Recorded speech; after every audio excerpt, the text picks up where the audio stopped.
انصاف ملے گا، کیونکہ ایسا ہی ایک کیس بہاولپور ڈویژن جو ہے وہ لاہور کا بہاولپور ڈویژن بینچ نے وہاں پہ تحریک انصاف کے کینڈیڈیٹ کے حق میں فیصلہ دیا ہوا ہے. ایگزیکٹلی اس سے بھی بہتر کیس یہ ہے، کیونکہ اس میں ایم پی اے عمیر وسیع صاحب، میں تو ان کو ابھی بھی ایم پی اے کہوں گا، کیونکہ ریٹرن کینڈیڈیٹ یہ ہیں. ایک دفعہ آپ اوتھ لے لیں، اوتھ لینے کے بعد الیکشن کمیشن کا اختیار ختم ہو جاتا ہے، پھر آپ نے ٹرائیبیونل میں جانا ہوتا ہے. کس اختیار کے تحت الیکشن کمیشن نے ایک ریٹرن کینڈیڈیٹ، اوتھ لیے ہوئے کینڈیڈیٹ جس نے اسپیکر، ڈپٹی اسپیکر، صدر مملکت کی الیکشن میں ووٹ ڈالا ہے، آپ نے اس کو فارغ کر کے گھر بھیج دیا؟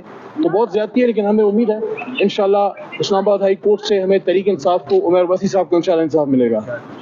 اچھا علی محمد خان صاحب، یہ تاثر دیا جا رہا ہے کہ اپوزیشن حکومت جو ہے وہ یہ کہہ رہی ہے کہ جو پاکستان تحریک انصاف جو ہے وہ ایک بیانیہ بنایا تھا سائفر والا کہ امریکہ کے ذریعے سازش ہوئی ہے، تو ابھی جو ہے وہی پاکستان تحریک انصاف ٹرمپ کے آنے سے حالات بہتر ہونے کی ایک دلیل دے رہی ہے، تو اس پہ کیا کہیں گے سر آپ؟ دیکھیں، یہ ڈونلڈ لو کا تو میں کبھی فین نہیں رہا، لیکن ویسے اس نے کل کانگریشنل ہیئرنگ میں منجی سے ہی ٹھوک دی ہے اس حکومت کی، کیونکہ 18 مہینے تک میاں محمد شہباز شریف صاحب، ایکس وزیر اعظم پاکستان، جو 47 کے ذریعے فارم 47 کے وزیر اعظم ہیں، لیکن پی ڈی ایم 1 میں یہ 18 مہینے تک یہ کہتے رہے نا کہ کوئی سائفر نہیں ہے، کوئی سائفر نہیں ہے. تو اگر سائفر نہیں ہے تو اب کیس عمران خان پہ کس چیز کا چل رہا ہے؟ اور اگر کیس چل رہا ہے تو پھر آپ نے جھوٹ کیوں بولا؟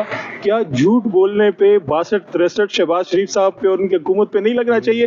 باقی اسد مجید صاحب کوئی بچے نہیں ہیں، ہمارے مایہ ناز ڈپلومیٹ رہے ہیں، اور ہماری سول سروس میں جہاں وہ لوگ بھی ہیں جنہوں نے عمیر وسیع صاحب جیسے جیتے ہوئے لوگوں کے ساتھ یہ ڈرامے بازیاں کی ہیں، تو وہاں کچھ آنریبل لوگ آج بھی موجود ہیں. اسد مجید صاحب نے، میں سمجھتا ہوں، میں اپریشیٹ کرنا چاہیے، میں زندگی میں کبھی اسد مجید صاحب سے نہیں ملا، نہ ان کو میں جانتا ہوں، لیکن اس پہ اپریشیٹ کرتا ہوں کہ کتنا پریشر ان پہ پڑا ہوگا جب عمران خان کی حکومت رات کے 12 بجے ختم کی گئی، اور بین الاقوامی مداخلت پہ، اور نیشنل سیکیورٹی کمیٹی نے عمران خان صاحب کے نیچے، جب وزیر اعظم تھے، یہ اعلامیہ جاری کیا کہ بلیٹنٹ انٹرفیئرنس ہوئی ہے، کھلم کھلا مداخلت ہوئی ہے. تو اس کی توثیق شہباز شریف صاحب جب وزیر اعظم تھے اس نیشنل سیکیورٹی کمیٹی نے بھی کی. اب آپ سوچئے کہ اسد مجید صاحب پہ، شہباز شریف صاحب کی وزارت عظمیٰ میں کتنا پریشر پڑا ہوگا اس بیوروکریٹ پہ، اس ڈپلومیٹ پہ.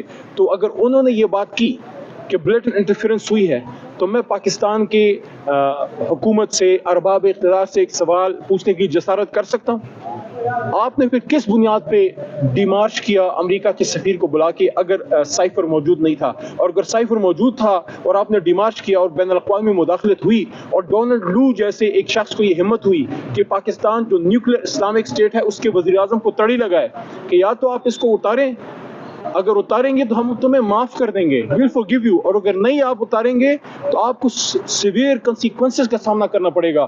میرے خیال میں تو ہم سن 47 میں آزاد ہو گئے تھے. یہ کس نے ہماری سوورنٹی ان طاقتوں کے پاس گروی رکھی ہے؟ یہی وہ نقطہ ہے جس پہ عمران خان پابند سلاسل ہے، کیونکہ وہ مرد حر ہے، اور وہ کہتا ہے کہ کہتا ہوں وہی بات سمجھتا ہوں جسے حق میں زہر حل کو کبھی کہہ نہ سکا قند، اپنے بھی خفا مجھ سے ہیں بیگانے بھی نہ خوش. سر سزا کے خلاف اپیلیں چل رہی ہیں، کب تک فیصلہ آنے کا امکان ہے؟ بہت جلد انشاءاللہ. ہمارے وکلاء نے تو عید الفطر سے پہلے کی بات کی ہے. میری دعا ہے کہ ان کی بات سے اللہ تعالیٰ ان کی گفتگو میں برکت ڈالے، اور عمران خان صاحب عید الفطر سے پہلے وہ نکلیں اور بنی گالا یا زمان پارک میں ہمارے ساتھ جو ہے وہ بیٹھے ہوں. بنی گالا ہو تو بہتر ہے، کیونکہ بنی گالا خان صاحب کو راس ہے. لے لیں اپنے